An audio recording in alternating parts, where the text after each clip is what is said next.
L'intérêt que la clientèle du studio André semblait avoir pour mes soins me faisait plaisir. Mais néanmoins, mes attentes n'étaient pas comblées, car elles étaient encore nettement insuffisantes pour me permettre d'en vivre. Alors, durant le mois de juillet, je décidai de rajouter une corde à mon arc. Puisque les centres sportifs semblaient encore être les meilleurs endroits où trouver de la clientèle, je me rendis dans l'est de la ville de Gatineau. En empruntant le boulevard le plus conséquent de la ville, j'avais souvent remarqué la présence d'un centre de conditionnement physique, le centre sportif de Gatineau. Dès mon premier contact avec le propriétaire, ce dernier sembla enchanté de mon offre et s'engagea sur le champ à me procurer un local où pratiquer mes massages. De plus, il me donnait également accès à la salle d'exercice où pratiquer les poids et haltères, ainsi qu'au sauna et au bain tourbillon. Dans ce centre, la majeure partie de ma clientèle allait être des membres du club de karaté qui se trouvait à l'étage supérieur de l'édifice. Parmi ces membres, l'un d'entre eux s'était blessé à la cheville lors d'un combat. Comble de malchance, cette ceinture noire 3e dan devait se rendre au Mexique une semaine plus tard pour participer à un concours de renommée internationale. Très confiant que la galvatonie parviendrait à résoudre son problème, j'étais parvenu à le convaincre d'essayer mes traitements. Après 3 applications, Robert Lavigne s'envolait pour le Mexique, rétabli à 95%. À leur retour au Québec, les 2 frères, Gilles et Robert Lavigne, avaient remporté avec eux quelques prix, prouvant sans équivoque leurs compétences en arts martiaux. Quant à Robert, il avait laissé sur place les 5% de douleur qui lui restaient à son départ du Québec. 1988. L'appel du Canada. Après plus d'1 an de fréquentation intercontinentale, le cousin Roland était bien décidé à totalement restructurer sa vie. Le 19 mars 1988, le cuisinier suisse avait pris une année sabbatique et arrivé à l'aéroport de Mirabel. Il avait en sa possession un visa et suffisamment d'argent pour survivre 14 mois durant. Tout comme je l'avais fait en 1984, il arrivait sans idée bien précise. Mais cependant, il était bien déterminé à faire en sorte que ce voyage lui permette de tourner une page de sa vie. Autant pour son moral que pour la réussite de sa vie future, il se devait d'ouvrir un nouveau chapitre beaucoup plus heureux que ceux qu'il avait vécus auparavant.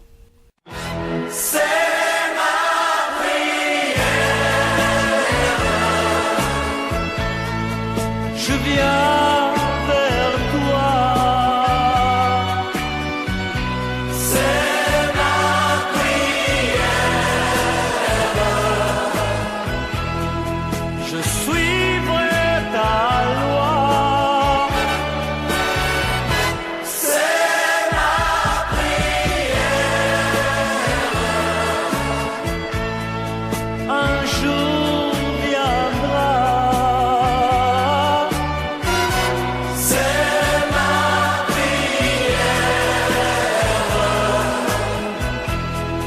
Le monde changera.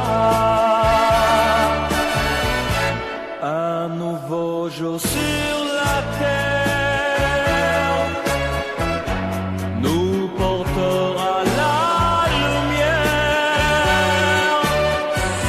et le soleil brillera comme un message d'espoir sur un monde sans frontières. Si tu entends ma prière, tous les hommes de la terre bâtiront l'éternité sur une île de beauté, d'amour et de liberté.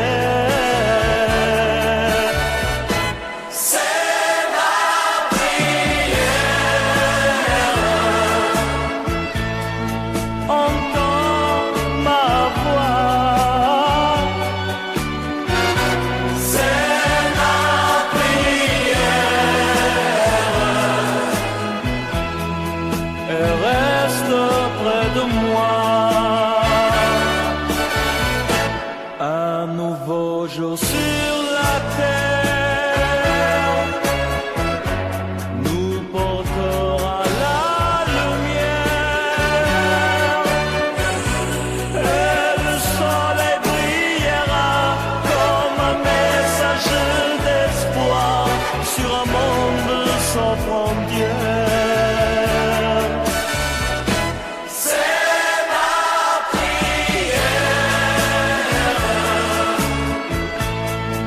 Je viens vers toi, c'est ma prière. Reste près de moi.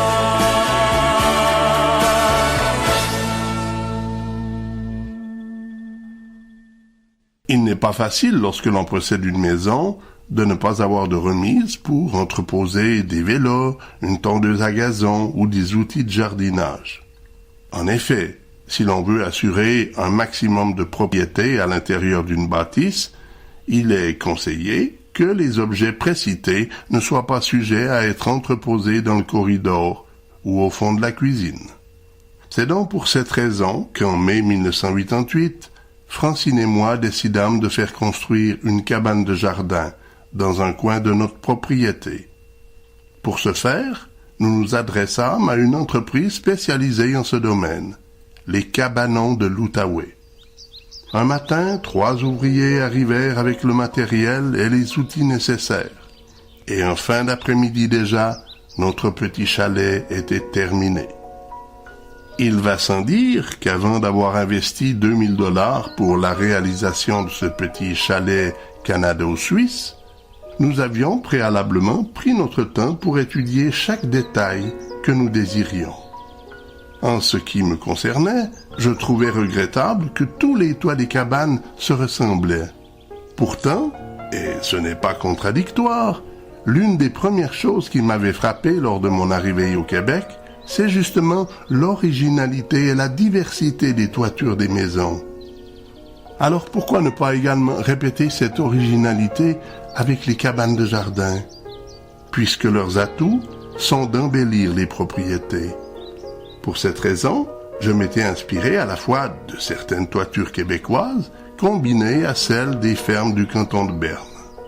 Avec une telle réalisation, mon côté original fut entièrement comblé, car nous possédions une toiture unique.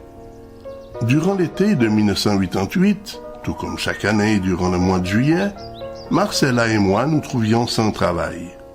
En effet, les vacances de la construction qui avaient lieu à ce moment-là semblaient ralentir, voire même arrêter bon nombre de commerces et entreprises qui, indirectement, dépendaient des métiers du bâtiment. Et malheureusement, nous en étions du nombre, car Marcella, de plus en plus, entretenait des contacts avec des architectes en vue d'obtenir des contrats de paysagement, une fois les constructions terminées. J'allais donc profiter de ce temps mort de l'année pour me rendre en Suisse, trouver mes parents. Bien entendu, Francine allait également être du voyage. Et pour la première fois, grâce en majeure partie à mes primes d'assurance de la CNA, j'allais pouvoir permettre à Sébastien d'être lui aussi du voyage et de faire son baptême de l'air. Durant bien des années, j'allais faire des rapprochements entre ce qu'avait été mon enfance, puis mon adolescence, en comparaison avec la vie de Sébastien. À 11 ans, je quittais Yverdon pour gagner Poyet-Pitet. Je perdais ma liberté et apprenais à travailler. À 11 ans, Sébastien faisait son baptême de l'air et passait ses premières vacances outre-Atlantique. À partir de 11 ans, mes vacances allaient se limiter à faire les foins, les moissons et ramasser les pommes de terre. Qui de nous deux était le plus chanceux? Eh bien, en toute honnêteté, je crois pouvoir dire aujourd'hui que c'était moi. Oh, il est certain qu'à l'époque, si j'avais pu connaître mon avenir et celui de Sébastien, une telle pensée m'aurait paru complètement stupide et ridicule.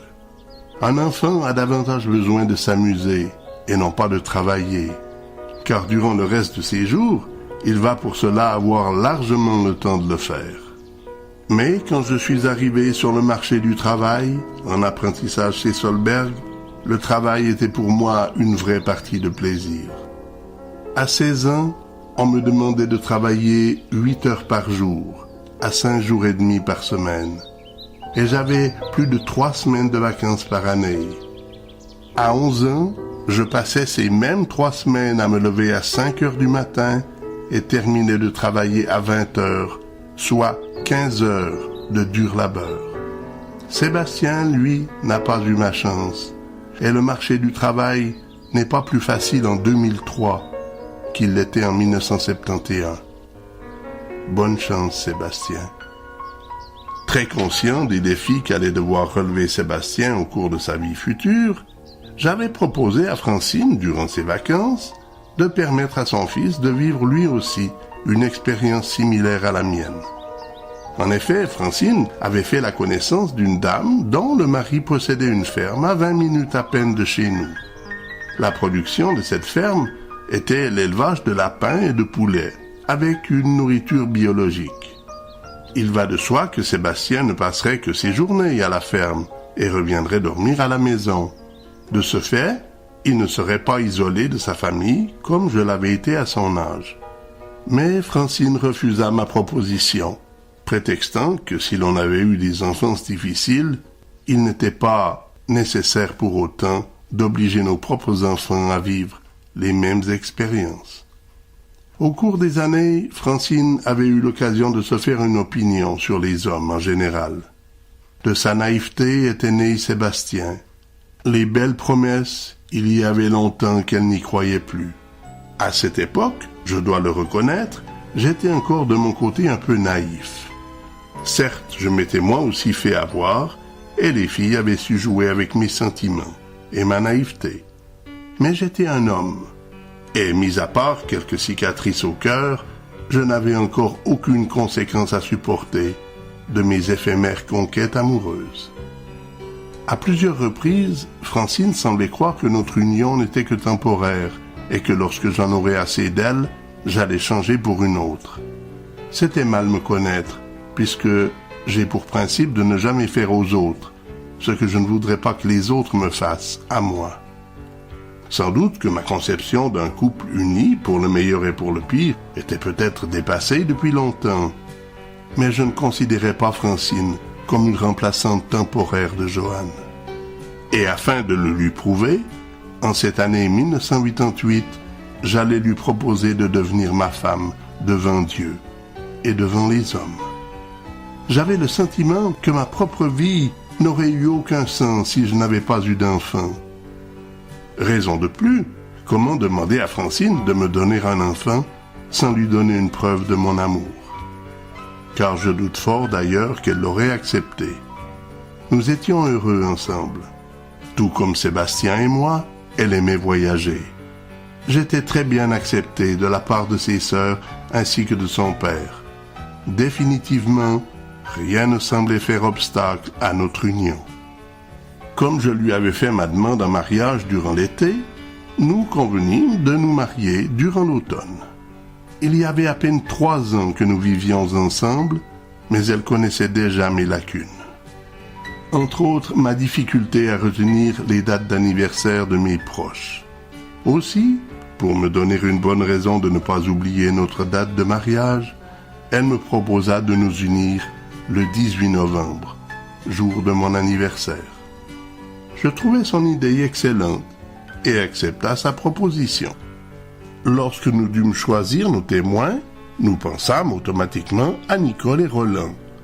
Si grâce à nous ils s'étaient connus et vivaient un bonheur parfait cette année-là, les associer à notre bonheur réciproque semblait donc logique. Et ils acceptèrent. Cousin Roland allait donc profiter de sa présence au Canada pour désormais faire partie du livre d'or de ma vie amoureuse. Mon chiffre préféré étant le 8 ou le 18, de toute évidence, cette date était pour moi similaire à mon anniversaire et également un jour de fête et de réjouissance. Cette préférence est donc tout à fait logique. Cependant, je me suis longtemps posé la question, et d'ailleurs je me la pose encore, les chiffres ont-ils une influence sur notre vie et sur notre avenir? Cette science que l'on appelle la numérologie est-elle fondée sur quelque chose de concret?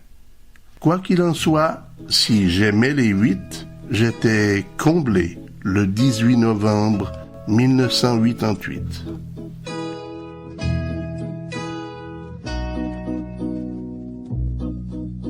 Oui, devant Dieu, devant les hommes. Oui, pour l'amour que tu me donnes. Et pour qu'un jour je te pardonne. Si malgré toi tu m'abandonnes.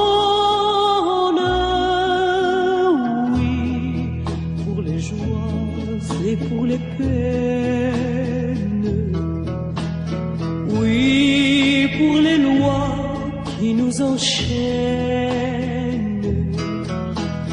Et je promets, quoi qu'il advienne, Ave Maria, dans tes yeux je vois des larmes de joie et j'entends en moi monter une voix, mon Dieu qui veille sur ma vie, protégez mon amour, je vous en prie. Oui, devant Dieu, devant les hommes. Oui, pour mes jours, je te les donne. Et plus que tout,